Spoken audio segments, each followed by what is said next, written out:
மற்றும் ஒரு அண்மை செய்தியை பார்த்து வருகிறோம். பூண்டி ஏரிக்கான நீர்வரத்து வினாடிக்கு 6970 கனஅடியாக உயர்ந்திருக்கிறது. நேற்று மாலை ஏரிக்கு நீர்வரத்து 4500 கனஅடியாக இருந்த நிலையில் இன்றைய தினம் நீர்வரத்து அதிகரித்திருக்கிறது. இதுகுறித்த விவரங்களோடு இணைகிறார் நம்முடைய செய்தியாளர் பிரபு. விவரங்களை வழங்கலாம். வணக்கம்.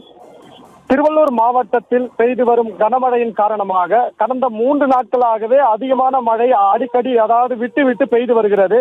இதன் காரணமாக நீர்பிடிப்பு பகுதிகளில் திருவள்ளூர் மாவட்டத்தில் உள்ள நீர்பிடிப்பு பகுதிகளுக்கு வரும் நீரின் அளவு தொடர்ந்து அதிகரித்து வருகிறது. மேலும் 100 ஏரிக்கு மேல் தற்பொழுது திருவள்ளூர் மாவட்டத்தில் நிரம்பியுள்ள நிலையில் சென்னை மக்களின் முக்கிய குடிநீர் ஆதாரங்களில் ஒன்றாக திகழும் பூண்டி சத்தியமூர்த்தி நீர்த்தேக்கத்திற்கு வரும் நீரின் அளவும் அதிகரித்துள்ளது. நேற்று சுமார் 4500 கன அடி வீதம் நீர் வந்து கொண்டிருந்த நிலையில் தற்பொழுது 6970 கன அடியாக தற்பொழுது உயர்ந்துள்ளது.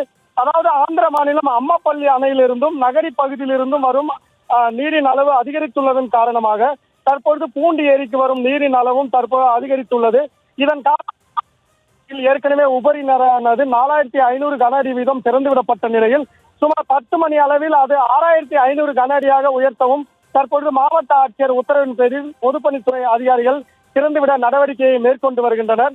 மேலும் நீரின் வரத்து அதிகரிக்கும் பொருட்டு உபரி நீர் திறப்பும் அதிகரிக்கப்படும் எனவும் பொதுப்பணித்துறை அதிகாரிகள் தரப்பில் கூறப்பட்டுள்ளது.